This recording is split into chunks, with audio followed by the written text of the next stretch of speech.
Bonjour, alors là j'espère que vous allez me suivre parce que ce sont des notions qu'on peut juger simples, mais parfois les gens ont du mal à comprendre. Donc j'en ai déjà préécrites, je vais vous expliquer un petit peu tout ça. Ici vous voyez des notes superposées, ne soyez pas catastrophés même si on ne l'a pas encore vu, c'est le cours qui est juste après les notes superposées. Donc, vous avez vu effectivement avec les abréviations on peut faire des répétitions. Il y a des signes encore plus simples. Et on va prendre la première chose qui me met. Donc ça, c'est la première mesure du prélude en Do majeur de Bach.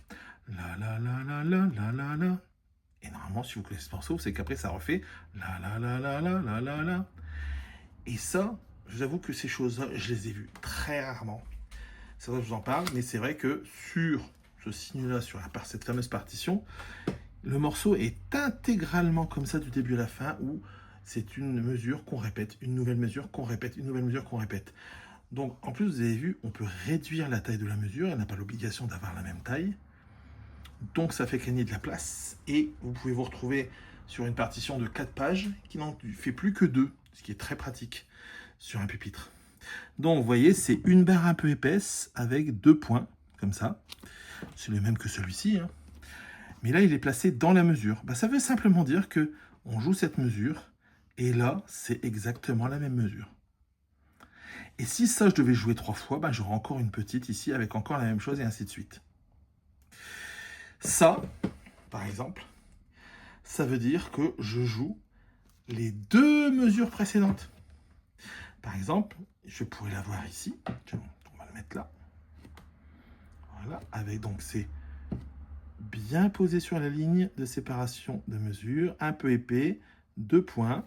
Ça veut dire que là, je vais jouer ma première mesure. J'explique tout ça, tout ce que vous ne connaissez pas juste après. Je joue ma première mesure et ensuite, ces 2 mesures-là, je les rejoue à nouveau. Ça m'évite d'avoir à tout réécrire, je mets juste ce signe-là. Et vous allez voir, c'est ça, c'est juste ce facile à vivre. Imaginons que vous avez des morceaux, par exemple dans Rush, c'est Rush E, je crois, je sais plus, où à un moment, il y a une note comme ça qu'on tape, une espèce de mitraillette. Au lieu d'écrire tout ça, on pourrait écrire juste ça. C'est une blanche avec 2 traits épais en diagonale. Je vais pas arrêter de dire blanche, mais vous voyez bien que c'est une ronde.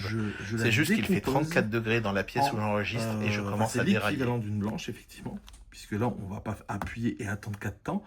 On va avoir l'équivalent de 4 temps, mais on va appuyer 16 fois, parce qu'on va le décomposer en double croche. Donc, s'il y avait juste une barre, ce serait en croche. Et donc, il y en aurait 8. Il y en a 2. Et ce sont des doubles croches. Une blanche, et dans ce cas-là, les barres, on les met sur la tige de la note. Et une blanche, c'est 2 temps, ce qui fait 8 doubles croches. Une noire. Ici, j'ai 4 doubles croches. Ok. D'ailleurs, ma noire, oui, j'aurais dû la mettre comme ça. Hop, petite erreur, comme quoi, on corrige en direct. Voilà, si je veux soit des doubles croches, c'est comme ça. Sinon, cette noire, j'aurais mis 4 croches. T'as donc 2 croches du coup. Voilà, si j'avais juste fait ça, ça aurait été 2 croches. Bon, 2 croches, on les met. Vous l'aurez plus souvent sur des blanches. Voilà. Et des rondes. On voit qu'on croise quand même pas trop la ronde. Ici, c'est plus une partition de guitare rythmique. C'est-à-dire que là, j'ai du 4 temps. Voilà. Et je vais faire une rythmique au baba-o, à ce que vous voulez, peu importe. Hein. C'est juste dire que voilà, là, au lieu d'écrire 4 à chaque temps C, donc là, je l'ai mis en note. Et après, simplement, je dis, c'est un nouveau C, un nouveau C, un nouveau C. Voilà.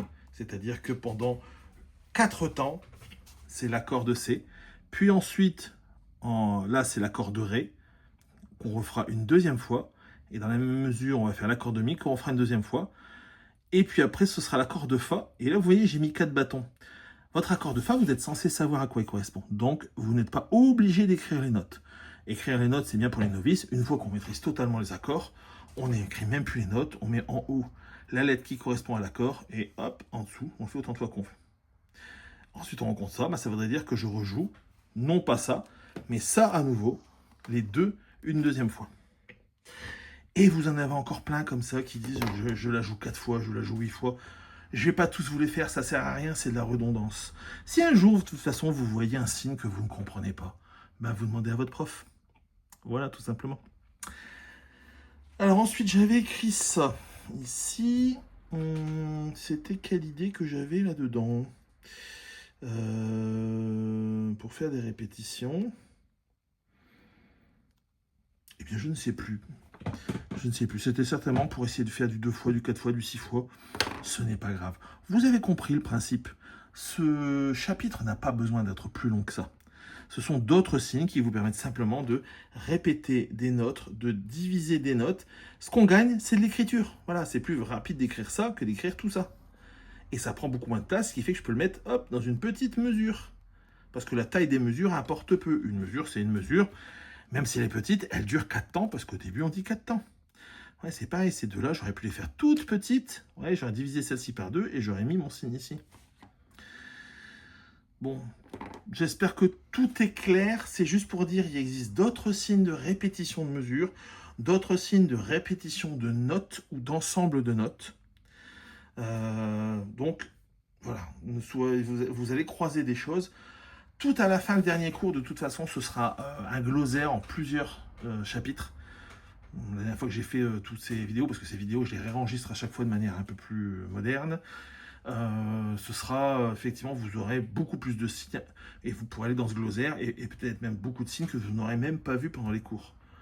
Ce sera pour la plupart vraiment pour votre culture générale. Il y a plein de choses que vous rencontrerez jamais, sauf si vous allez dans un style de musique très particulier, mais dans ce cas-là, vous faites des études plus particulières, approfondies, et ça se passe au conservatoire. Allez, ciao. Le prochain cours, je vous ai spolié un petit peu, mais c'est pas grave.